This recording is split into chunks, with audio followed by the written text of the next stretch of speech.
It's a real pleasure for me to have the opportunity to be at the Education Centre tonight. I've never been in a mosque before, so thank you very much for having me. I feel very honoured to have the opportunity to be here and also to talk to you about intelligent design. My background is that I have a PhD in chemistry. I studied chemistry at the University of Glasgow a long time ago, last century actually, and I did research in chemistry at the university, and then I went to be a high school teacher, which I was for quite a number of years, and then I became a schools inspector, and I finished up working for the local authority. So I have a background in science and chemistry. I've always had a keen interest in the interface between science and faith. That has always been an interest, and in the last 10 years or so, I have become intrigued with the position known as intelligent design. I came across this when I heard the lecture given by Dr. Stephen Meyer, who is a scientist from the United States talking about intelligent design, and I sensed that there was something very important about this, and so I've become more and more absorbed in it, and we have set up a small centre in the United Kingdom for the promotion of the understanding of intelligent design and for discussion of intelligent design. So that's kind of my background. The Discovery Institute is an institute that is based in Seattle in the United States, and most of the recent work that has been done in connection with intelligent design comes from the Discovery Institute in Seattle. So if you are interested in the work of the Discovery Institute, if you go onto the internet, www.discovery.org, discovery.org will get you to the Discovery Institute, and you'll find a whole range of work that's done there, most of it academic work around intelligent design. So that's the background. So I'm very honoured to have been given the chance to speak to you, and I do hope that you'll give me your attention, and then I hope that we'll have some discussion around this. I have produced a small booklet entitled An Introduction to Intelligent Design, and I've brought some copies and left them at the back. I'd be very happy for you to have one of these, a complimentary copy, and it will largely cover the substance of my lecture tonight. So you can sit back, relax, take some notes if you wish, but I've written up most of it in this little booklet. And there are one or two other publications there which I'll talk about a little later towards the end. So Hank asked me tonight to speak on the topic of ID being myth or reality, and I'm very happy to do that. May I just say that I find it very interesting in the modern world that the claim that the universe is intelligently designed would ever be considered to be a myth. I mean, I think a myth is much more like saying the universe made itself. The idea that an intelligence lies behind the universe, that you would have to argue for that, seems to me just a little strange. But I think I'll try and show you why I think that has happened. And I think it's very brave of you to have a talk on intelligent design because, as you probably know, intelligent design is a kind of radioactive, toxic subject. I get a lot of personal abuse about it, and I get a lot of people telling me it's just nonsense. And it's very interesting how, in an enlightened society, you would get into that position.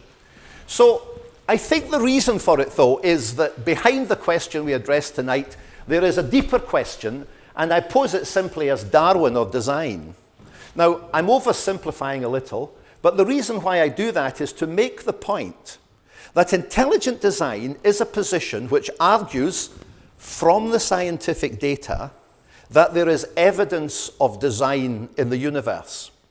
Now, actually, that challenges the fundamental tenet of Darwinism, because neo-Darwinism holds that the development of life, and possibly the origin of life, though they don't know the answer to that, possibly the origin of life is a blind, purposeless process that had not us in view, and pure Darwinism says that each one of us is an accident, a cosmic accident. Now, I don't know what that does for your self-esteem, but neo-Darwinism, taken to its logical conclusion, says that we're basically all accidents. Intelligent design challenges that, and it challenges Darwinism at a fundamental level. You should not confuse intelligent design with what's known as young earth creationism, or a literal interpretation of Genesis. Intelligent design is a limited position that argues that the scientific data points to an intelligent mind behind the universe. Now, Christians, of course, are comfortable with that. I guess Muslims are comfortable with that too. But it's very important in a skeptical, secular age to at least consider what the scientific data that we have says about the nature of the universe. Okay, so that's the introduction. Now, let me ask you a simple question. Do you like my tie? Well, there's one person that likes it. Does anybody recognize what it is? It's a tie that has DNA imprinted on it. This tie is made by the Royal Society of Chemistry. And it was a friend, Professor Walton at the University of St Andrews, who, when he heard me give a lecture on intelligent design, presented me with this tie. And I like wearing it when I'm giving a talk like this, because DNA is one of the most powerful arguments for intelligent design, and I'm going to try and tell you why. If I could take one cell of your body, I'm not going to do this, but if I could take one cell of your body, and incidentally, it's worth remembering that each of us started our life as a single cell. Now, there's something to marvel about. Inside our mother's womb, we started as a single cell. One of the great discoveries of the modern world is that the cell, the living cell, is unbelievably complicated. It's like a city. It's like a galaxy. Darwin, of course, knew nothing of that. A cell is incredibly complex. And in the center of the cell, and you have to have a pretty powerful microscope to see a cell, in the center of a cell, there is the nucleus. And in the nucleus, there is the DNA. And DNA is the stuff that builds human beings. I'll say that again. DNA is the stuff that builds human beings. Now, if I could take that one cell, get into the nucleus, take out the DNA, scientists do this in the laboratory, but they don't do the next bit because it's a bit difficult. If I could unwind the DNA, the double helix, if I could then join the two parts together, I would get a line of chemistry, a line of atoms and molecules that would be about 6 feet long. So every cell in your body has 6 feet of DNA.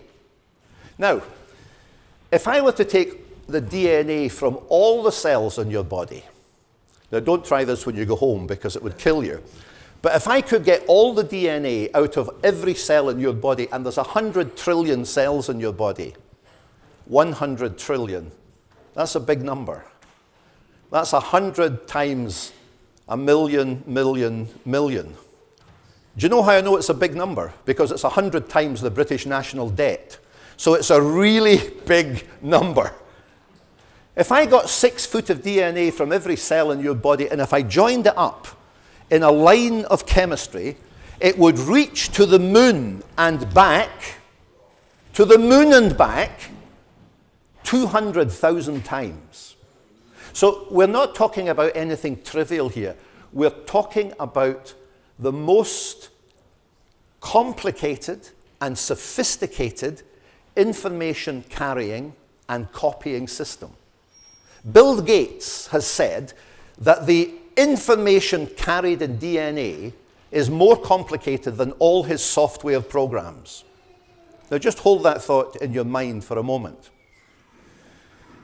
In your body at the moment, DNA copies itself as the cells die and are replaced. It copies itself at a speed of approximately 80 miles a second. 80 miles a second. I mean, no wonder you feel a bit off color now and again. I mean, that's a phenomenal information copying system. And when you think about DNA, I'm a chemist to trade. DNA is a magnificent example of chemistry. Its structure was worked out in 1953 by Crick and Watson. I once heard Jim Watson, the American, give a lecture at the University of Glasgow. Hundreds of people turned up to hear him because he was a real hero, because he and Crick worked out the structure, the double helical structure. And if you look closely at it, you'll see that across the center of the double helix, are the base pairs. The letters are A, T, C, G. Of course, in the molecule, they're not letters.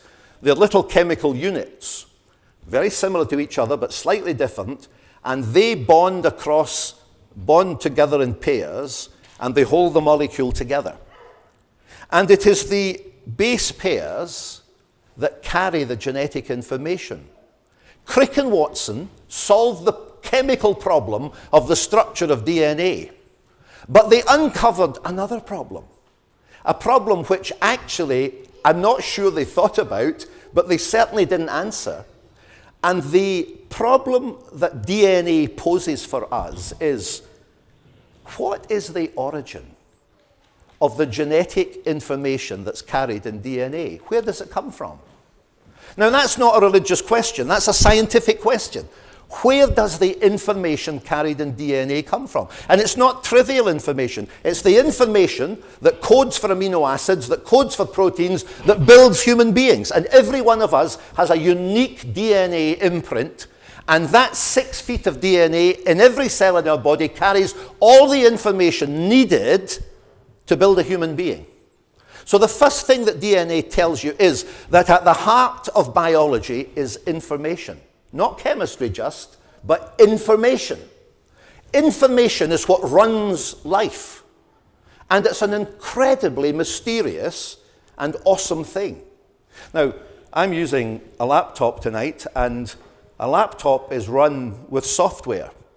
Software contains information, and the information runs the software, and it projects the information that I'm conveying to you. What is information? I mean, I could throw all these letters together in any order, but it wouldn't convey anything to you. But when I put them in that specific order, it makes words that you can understand. Information is an immaterial reality. And yet, it is a reality that we recognize and use every day of our lives. I mean, this generation of young people can't go anywhere without their phone or their iPad. We are constantly working with information. And yet, if you think about it, the iPhone, the laptop, these are material realities, but they are processing the immaterial reality of information. And DNA carries that kind of information. This laptop works on binary code, ones or zeros. And the orders of the ones and the zeros give us the information that run these things. DNA operates not on digital code, but on quaternary code, 4 different units that code for human beings. Now, here's an interesting thing. If I take my laptop, and if it was completely new, and I weighed it, let's say for the sake of argument it weighs 2 kilograms. And then if I took all the software, all the disks, or if I downloaded all the software onto my laptop and then had it running, and then I weighed it again, do you know what the weight would be? It would be the same, exactly the same. And yet, it would be packed with information. So information is a reality, but it's immaterial. You can't weigh it. You can't feel it. But you can see it, and you can understand it. Now, one of the strange things about modern science is that it has become dominated with the philosophy of materialism. Everything can be reduced to physics and chemistry. No, it can't. Because you can't begin to explain information in terms of purely material processes. If I said to you, this computer programmed itself one night when it was sitting alone in my study, you'd think I was an idiot. But if I tell you that human beings came together by chance and accident in some primeval soup and made their way up through over billions of years living things to become a human being, you would say you should be a professor of biology. But I mean, nonsense is nonsense wherever you start with it. And the idea that the information that runs human beings would somehow self-assemble is completely contrary to all our experience. So I want you to see that this is not a religious argument. This is an argument about what's actually there. And the fundamental question, not the question behind Darwin or design, is this: what comes first in the universe? Does material come first, or does mind come first? Now, most people would probably say today, oh, well, material comes first. And any schoolboy would ask the question, but where does it come from? Well, we don't know. But how is it that if the whole universe can be explained in material terms, how is it that I'm thinking about it?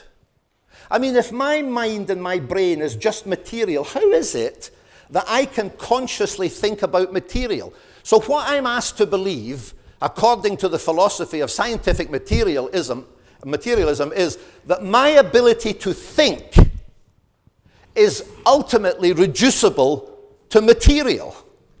And yet I'm thinking about the material and looking at it. It's pretty obvious to me that there's both material and mind.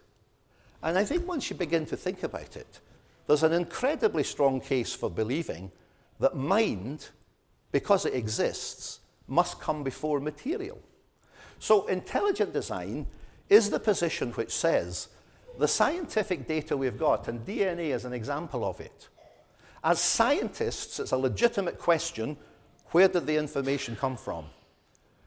And to answer that question, we should look at a source of information that we know will work elsewhere. In all our experience, whether we're talking about films or computers or print, in all our experience, information comes from intelligent mind. It is therefore a reasonable inference. In fact, it's the best inference to say that the information carried in nature is a reflection of an intelligent mind. Okay, let me press on because I haven't got past the first slide. President Obama visited the UK in 2001, and he singled out 3 British scientists as making a massive contribution to the Western science. One of them, of course, was Darwin, whose theories I think we would be considering tonight, and which intelligent design certainly challenges. But Isaac Newton was the other he picked out. Isaac Newton lived in the 17th century, and we know a bit about Newton's laws. The interesting thing is that Isaac Newton believed in intelligent design. In fact, almost all the pioneers of Western science believed that the universe was designed. In fact, they believed that you couldn't do science in a universe that wasn't designed. Their view was that it was the very design of the universe that made it open to scientific inquiry. So almost all the pioneer scientists, Western scientists, were believers in an intelligent mind. Darwin is the one whose views changed that. And of course, we've come from Darwin to think that you can get universes without mind and universes without intention, which is a huge change, and certainly one that Newton would not have recognized. You may not know this individual, but this is Alan Turing. I read recently that Turing arguably was the man who won the Second World War. Now that's an exaggeration, but Turing is the man who was able to crack the German codes, so that the British during the Second World War, the Allies during the Second World War, knew in advance what the Germans were going to do. And that was a huge breakthrough and a benefit. But what Turing did was created a machine that was the forerunner of our modern computers. So he is, in a sense, the man that brought about the information age. And it's interesting that in the 21st century, our understanding of biology is fundamentally about processing information. And that's a huge leap forward. Well, these are some of the iconoclasts of intelligent design that you may or may not know. Stephen Meyer, I've mentioned. Bill Dembski, the mathematician. Michael Behe, the biochemist. And Philip Johnson, who's an eminent American lawyer who has written extensively on Darwinism. And these are the individuals over the last 10, 15, 20 years who have brought about something of a revolution in the way we think about the natural sciences. I don't know whether their view will prevail, but I think it ought to prevail, and in time it may very well prevail, because I believe the work of these individuals has brought us to a point where we may very well see a shift in the scientific consensus about how we think about origins. So here's a definition of intelligent design. Intelligent design holds that certain features of the universe and of living things are best explained by an intelligent cause, not by an undirected process such as natural selection. And I want you to notice that that definition is not a religious position. I mean, that's a straightforward, limited statement of minimal causation for the universe, that features of the universe are best explained by an intelligent cause, DNA being one of them, but there are others, and I'll try and come to them. So let's just think about this for a moment, because I know I'm speaking to religious believers tonight, and I am a religious believer myself. When we think about the world, our intuition points us towards a creator. It's very hard for people. In fact, 97% of people in the world, if pressed, will say there has to be something. So our intuition leads us in that direction. Those people who follow the great face of the world will say that the Creator has made himself known to us, and they will try to understand the Creator in terms of their sacred writings and sacred scriptures. We also, as we observe the world, where we think about it scientifically, we think about it philosophically, there is a strong case that these observations lead us to a creator. But what I want to show you is that intelligent design is a limited position that sits in this general area. Working from science, it infers design. Now that design implies a creator, but intelligent design of itself does not argue for a creator. It simply argues that from the scientific data, we can infer design in the universe. And so there is a difference between the design inference from science and the larger design argument for God. Now, I happen to be a Christian, and I would be happy to make the design argument for God. But when I'm talking about intelligent design, I'm really talking about this. I'm talking about what can be inferred from the science. Intelligent design is not creationism, as popularly understood. It does not compel a particular religious position. It simply draws an inference from the data that is available. Now let me just show you what some people say about this. Here is what Charles Darwin had to say in 1859 when he published The Origin of Species. He said, "There is a grandeur in this view of life having been originally breathed by the Creator." Now, there's a great debate as to whether Darwin had any faith at all. Some people say that Darwin was an atheist, but I think Darwin would have resisted that. He was probably an agnostic.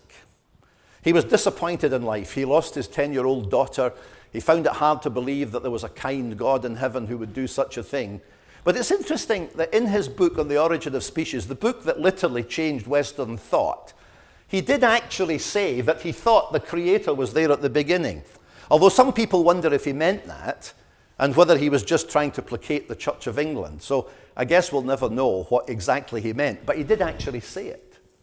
But when you come to a modern atheist, in fact the high priest of atheism in the Western world, Richard Dawkins, he says that Darwinism makes me an intellectually fulfilled atheist. So you see, intelligent design draws an inference from nature that says there's an intelligent mind there, and it would provide support for theistic belief. But Richard Dawkins says this is nonsense, but doesn't hesitate to draw the other conclusion. I mean, he's going beyond his science here. He is saying Darwinism makes me an intellectually fulfilled atheist. Well, the interesting thing is it didn't make Darwin an intellectually fulfilled atheist, but it makes Dawkins an intellectually fulfilled atheist, which is rather interesting. But you know, the strange question behind this is, how did we go from Darwin's observation about the adaptation of finches? I mean, what Darwin discovered in the Galapagos Islands was that over time, in the finch population, if the climate changed, then the kind of finches that he found changed. So, very simply, if a finch had a hard, sharp beak and the weather got dry, it could live by cracking the nuts, whereas the finch with the long, thin beak couldn't. And so this one would die out and this one would survive.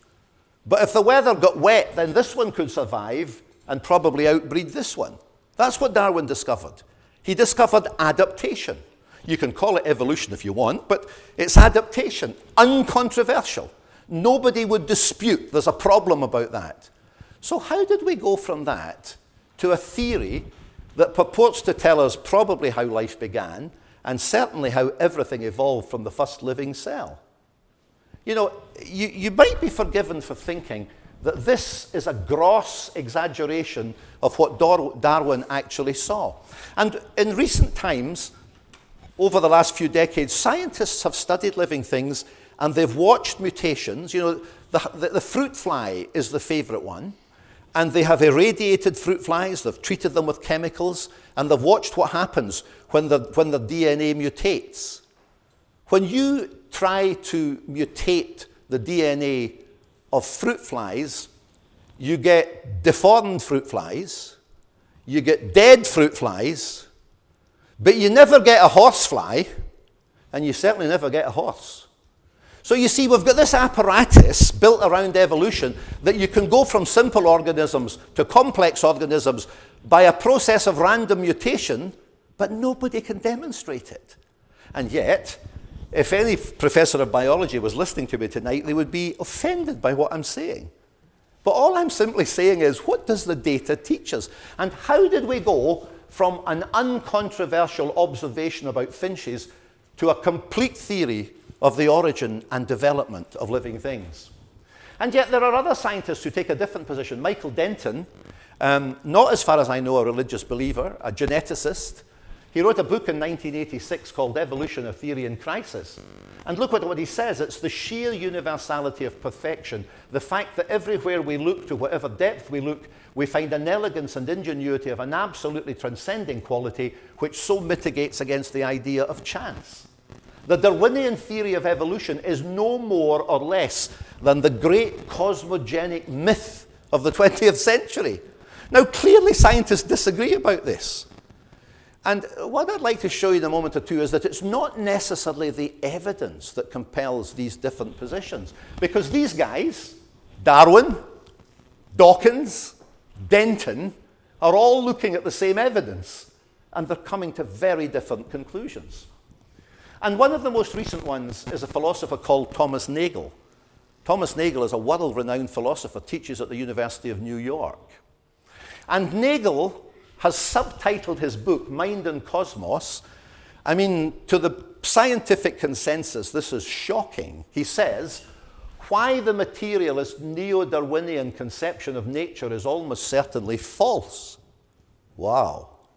And why does he say that?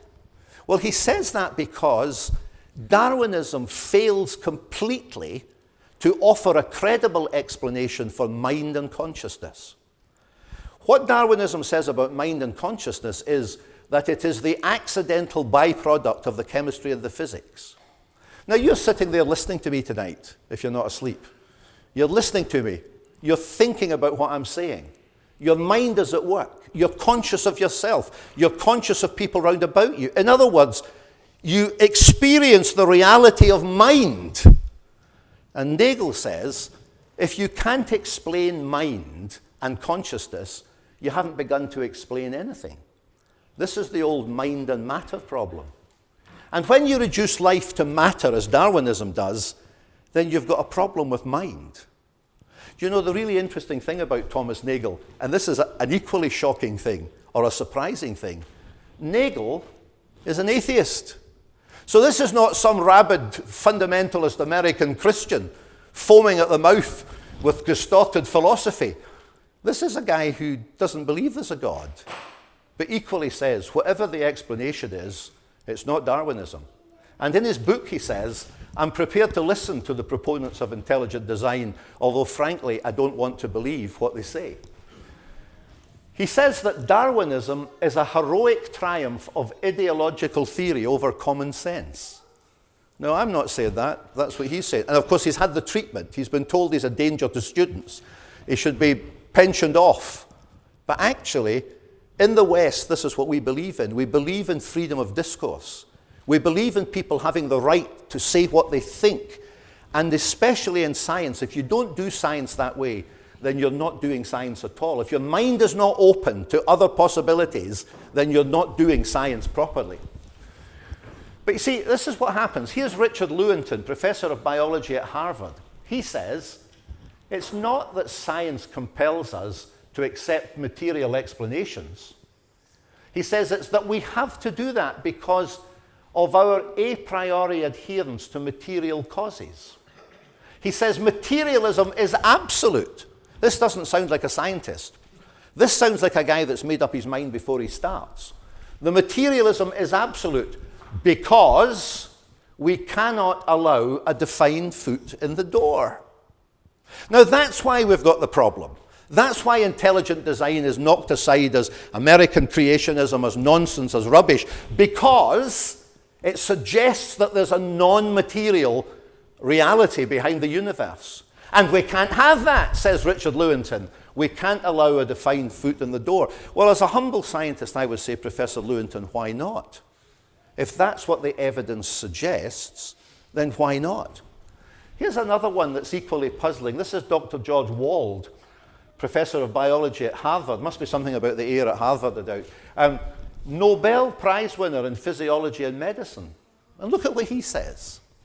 He says, there are only two possible explanations as to how life arose. Spontaneous generation arising to evolution, or a supernatural creative act of God. There is no other possibility. Spontaneous generation was disproved 120 years ago by Louis Pasteur, and that just leaves one other possibility, that life came as a supernatural act of creation by God. I can't accept that philosophically because I don't want to believe in God. Now, does that sound scientific? You see, what I think he is saying is, I choose to believe in that which I know is scientifically impossible. And I actually find this extremely puzzling. Why is it that modern science will not consider the possibility of the immaterial when it's staring them in the face? Don't forget DNA. I just find it incredible. Scott Todd is an American biochemist. Even if all the data points to an intelligent designer, such a hypothesis is excluded from science because it's not naturalistic. Now, if you want to define science like that, that's up to you. If you want to say that science is only about natural laws and natural causes, then that's fine. Get on with it. But what I suggest is stay away from origins, because you're giving yourself a 50% chance of getting the wrong answer. Because clearly in nature, there is evidence of the immaterial. And therefore, if you make that your starting point, then you give yourself at least 50% chance of getting it wrong. And this is the sort of stuff that you get into. Give me another 5 or 10 minutes. This is the sort of stuff you get into. Stephen Hawking, a very distinguished professor of mathematics. Actually, Stephen Hawking holds the chair that Isaac Newton once held at the University of Cambridge. And this is where you get to with naturalism. Because there is a law of gravity, the universe can and will create itself out of nothing. Does anybody see a problem with that statement? Sorry? There's no cause and effect. And actually, if there's nothing, how can there be gravity? And if there's gravity, how can there be nothing? Now, it's becoming a respectable position in cosmology to believe that universes jump into existence out of nothing. It's a very strange position. It's contrary to all rational thinking and to the cause and effect structure of the world. And this is where you get to. If there's a law of gravity, you can create something out of nothing. Well, Stephen, you'll need to make up your mind. It's either gravity or it's nothing. If it's nothing, it's nothing. If it's gravity, then there's a question about where gravity came from. And Professor John Lennox, a professor of mathematics at Oxford, makes this rather withering comment about this. He says, nonsense is nonsense, even when spoken by world-renowned scientists. And sometimes we need to just get that. You know, that's a statement that most people would bow down and say, that's wonderful, Stephen, that's excellent. But maybe some wee boy would say, but wait a minute, it doesn't make sense. It's nonsense. I think that guy's agreeing with me. I have a Ford motor car. I like Ford motor cars. My last 6 cars have been Fords. I can't actually afford anything else. But there's the Ford motor car that I drive, a Ford Focus. Now, if you asked me to explain a Ford Focus and said, explain how that car works, then I could explain that to you in terms of the laws of motion, the laws of combustion, the laws of engineering. And I could give you a complete description of how that works by these natural laws. That would explain the Ford motor car. Would I then be justified in saying to you, therefore, I don't believe that Henry Ford ever lived? I mean, that would be ridiculous, wouldn't it? Because Henry Ford, the company he established, and the engineers that he employed from then till now, is another kind of explanation of how you get a Ford motor car. So in fact, there are two kinds of explanations about a Ford motor car. There's the natural laws that explain how it works, but there's the intelligence and the mind that thought of a motor car in the first place, and that brought together all the parts and the people that was necessary to build these. In other words, a motor car is a combination of mind and matter. And this is the nature of the problem we have in modern science. We want to say, because we understand the laws, we don't need the designer. And of course, that makes absolutely no sense. Because one of the things about an intelligence behind the universe is that that would be the source of the laws that make the universe work. Now, you may know that some time ago in the United States, there was a trial about intelligent design, and Judge Jones made a ruling about intelligent design. It's a very strange thing when science is reduced to getting judges to tell the world what science is. I mean, I would have thought scientists would have been perfectly capable to tell the world themselves what it is, but Judge Jones was needed to do this. Now, Judge Jones made this statement, which you see there. What happened in Pennsylvania was that the school board said that when a biology teacher was teaching a class about evolution, they wanted a little notice read out to the class which said this: in this class you will learn about evolution. Please note that some people take a different view of origins, including intelligent design, and you can find books about this in the library. That was all. The teacher was asked to read that to the class.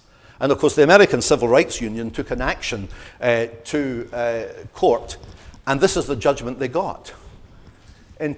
Intelligent design, thank you, intelligent design may be true, a position on which the court takes no position, but it is not science. Now, what that tells you is that science is no longer interested in what's true. Isn't that curious? ID might be true, says the judge, but it's not science. So I think the only conclusion you can draw from that is that so much the worse for science. Now, I love science. I studied it all my life, taught it, loved it. The good life that most of us enjoy is largely attributable to advances in science. I've no problem with any of that. But I always thought that science was an exercise in the pursuit of truth. It's only recently I've come to find out that science has become an ideology and a dogma of materialism. And if you don't believe me, you might be interested to know that the Secular Society in Scotland has a petition before the Scottish Parliament asking that intelligent design be banned from discussion in science. You know, this is incredible. This is not science.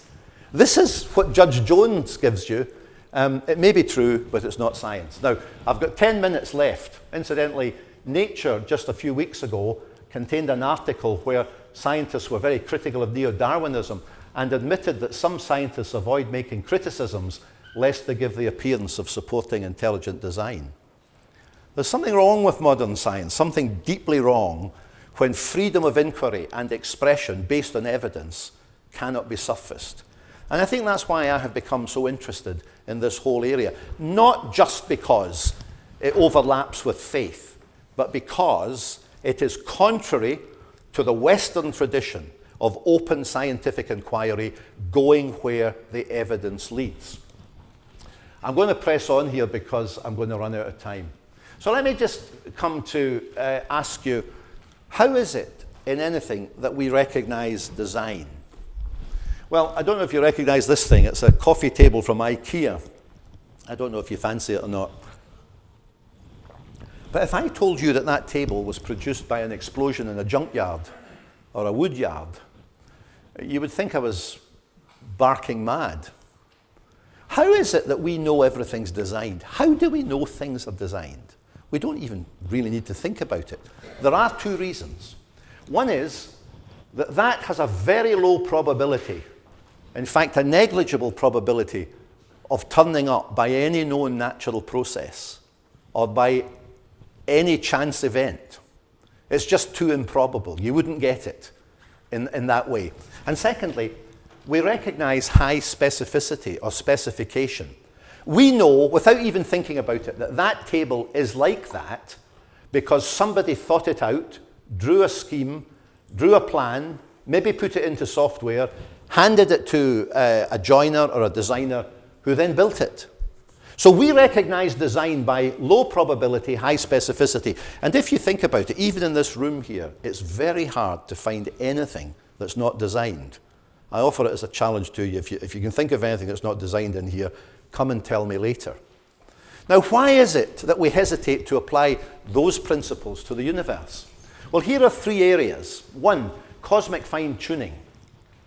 One of the curious things about the universe is that it's intelligible and precise and operates according to natural laws.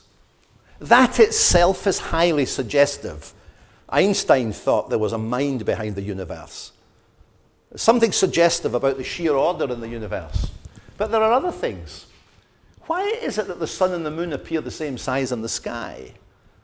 I mean, the sun is 400 times bigger than the moon, but it's also 400 times further away. Is that just a coincidence? Well, it might be, but it does look rather suspicious. I used to teach chemistry. There's a table, the periodic table of the elements. Does that look like a random collection of atoms? It kind of looks designed to me.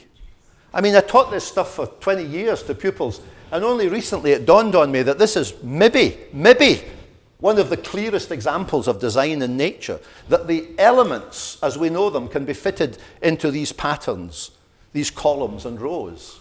And then there's water, good old water. Water dissolves a little of almost everything. You know, if it didn't do that, we wouldn't be here. Our blood carries thousands of dissolved substances. Supposing by chance we had finished up with paraffin in our blood, we'd only last about 15 seconds, and it would be an immovable sludge. There's no other liquid that has the capacity that water has to hold things in solution. But here's something else that water does. When liquids cool, they become heavier and they sink. And they start to freeze from the bottom up. All liquids do that, except water. Water does it the other way around. It freezes from the top down.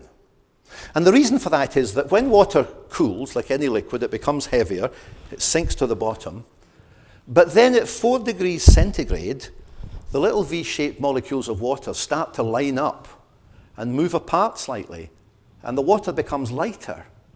And then from 4 degrees to no degrees, the cool water rises to the surface and it freezes on the top. So what, you say? Well, I'll tell you. If you were a fish or a frog, then every winter you'd finish up with your feet in the air because you'd be done. You know, the ice would kill you. Well, you wouldn't be there for the next one because you'd be gone. Is that a coincidence? Or does that not rather suggest, taking all the other things together, does that not suggest that a designing intelligence is at work? Fred Hoyle, the cosmologist, Sir Fred Hoyle, who, as far as I know, was not a religious man, said, a common sense interpretation of the data suggests that a super intellect has monkeyed with the physics as well as the chemistry and the biology. Now, I don't know what theologians would make of monkeyed with, but what he's saying is the Earth looks suspiciously like it was designed for life as we know it. Okay, I've only got one more thing I've got time to show you. Here's a diagram of a bacterium. We've got hundreds and thousands of them inside us. They help us digest our food. Most bacteria are helpful to us. and only a few can kill us. And most of us are probably here because of penicillin and antibiotics that killed a few bacteria that might have killed us. Well, there's a bacterium. What I want you to think about is the junction between its tail and the cell wall. This is called the bacterial flagellum. And scientists have had a look at this. And here's a diagram of what you see. There's the bacterium, there's the tail. The tail is used to make it swim. And when you examine this under an electron microscope, you discover this incredible series of structures. And here we are looking at a diagram of where the bacterial flagellum joins the cell wall. Look at it.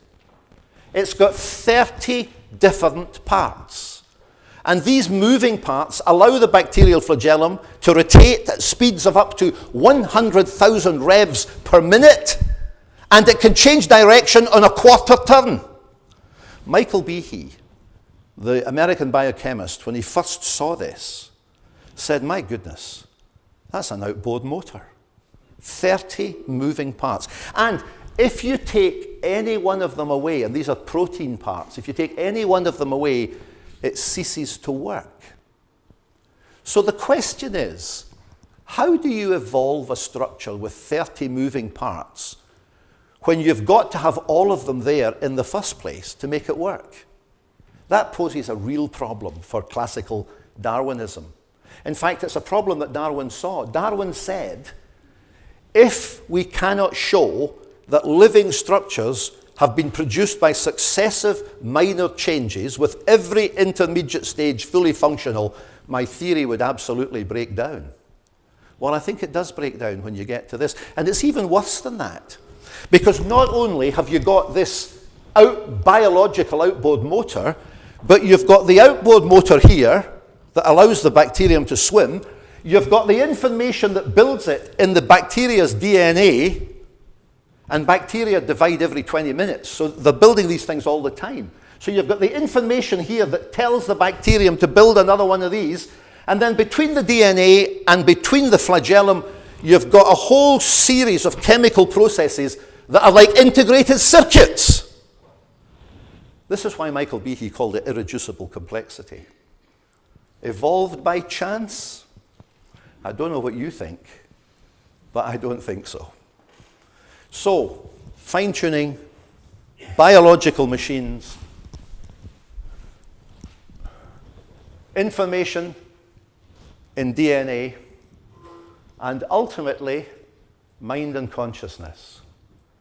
I think the case for intelligent design from science is overwhelming. Thank you very much for listening.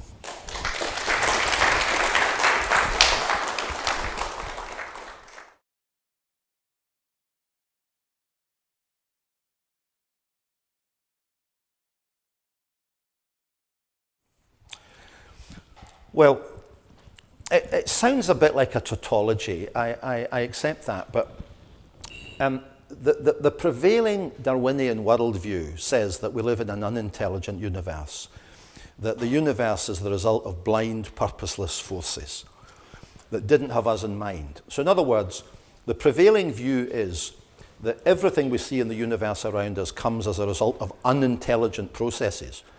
I think intelligent design is trying to challenge that view and to say, no, we live in a designed universe which shows signs of intelligence. So they've put it together and said intelligent design. You could say that all design is intelligent. So it's really a debate about whether there is design or not.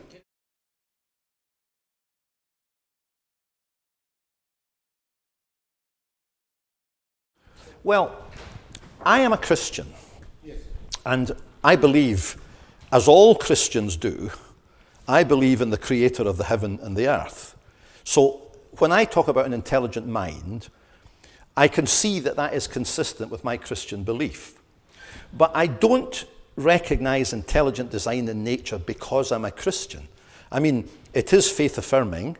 It does support my Christian faith. But my argument would be that the design in nature is obvious whether you have a religious faith or not. You may be a Muslim and you may have a different view of God. Intelligent design doesn't take you to who the designer is. It simply says, in nature, there is clear evidence of design. And if you want to take that a step further, which I think everybody should, then I think you need to look elsewhere. You need to look to history, you need to look to philosophy, you need to look to theology, you need to look to revelation, and then you need to make up your mind about what you think that designer is.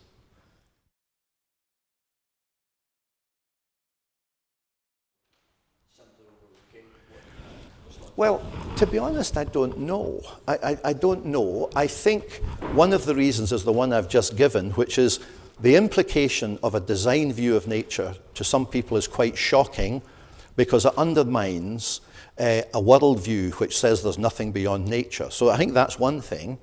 Another thing is that there's a huge pressure, particularly in academia, to conform to the consensus. We are becoming an increasingly intolerant society in terms of science.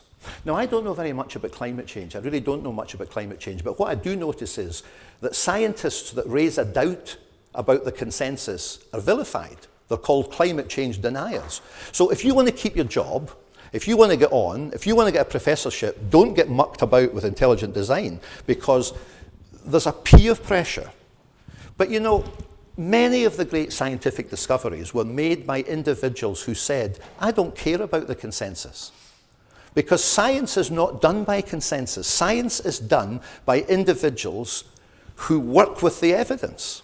So there are examples in science where the consensus was overturned by a single scientist working with evidence that refuted the theory. So that's the nature of science. Now, I'm not saying the consensus is always wrong, but if you try to change the consensus, and that's not just in science, it happens everywhere, well, it's career-threatening, frankly, so people don't do it.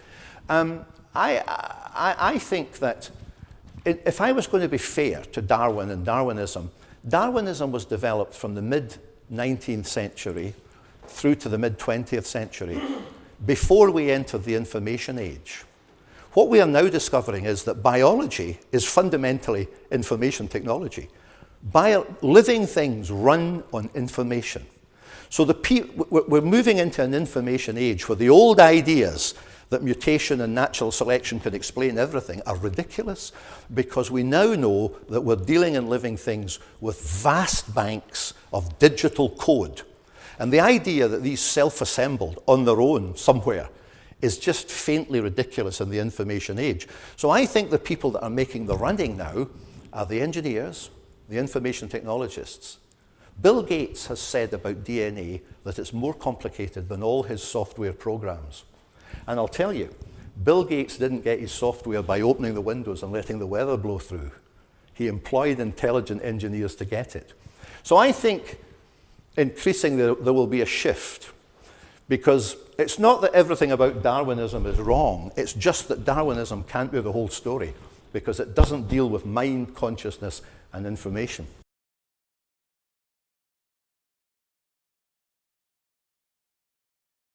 Well, I think one of the things we'd have to say, I think we would need to be very humble about mind, because we understand very little about it. Scientifically, we understand very little about the connection between mind and brain. However, we're all pretty clear that mind is there. And there's a mysterious connection between our mind and our thinking processes and the chemistry of our brain. So that's an area of science that's largely undeveloped. So if you mess about with the chemistry of your brain, whether you drink, or whether you're in a car accident, or whether you get dementia, if something messes about with the chemistry of your brain, it affects your mind. So there's a connection between these two things. But it's very difficult to argue that the brain is the same as the mind, and the mind is the same as the brain. The only way I can understand this is to think of a piano. If you listen to somebody playing a piano, it seems to me that the piano is like the brain. It's like the substance from which you make the music, but the tune is like the mind. So the tune is the immaterial thing that comes from the piano, and I think that's an analogy which might be used to explain mind and brain. However, the deeper question is, it is very difficult to understand how we have minds that can think about material and be told that our minds are inevitably the result of natural material processes. How does material produce something that can think about itself? I mean, a much more sensible explanation is that there's something else at work. Even Einstein, who was no Christian, Einstein said that there's a mathematical mind behind the universe. He once said, I want to know God's thoughts, the rest are details. And Richard Dawkins wants to make Einstein an atheist. Einstein resisted the charge that he was an atheist. Einstein saw in the universe mind before material. And that's fundamentally what intelligent design is about. I mean, I don't know why we get so worked up about this, because it's a fascinating subject to explore. I'm happy to listen to people explaining it in other ways, but what I'm not happy about is people shouting me down saying this is nonsense, because it isn't. It's a very legitimate and valid argument that needs to be heard. And the idea that you can stop school pupils thinking about this is ridiculous. I'll tell you what, maybe we owe the secular society a word of thanks, because the more you tell pupils what can't be discussed in schools, that's the thing they want to discuss. That's exactly the thing they want to discuss. I wonder if I've been good today. Didn't hurt nobody, so why am I afraid to pass away? Strange thought I had as I have faith there is somewhere, and I love Allah. Someday a spark that fire, I'm a star.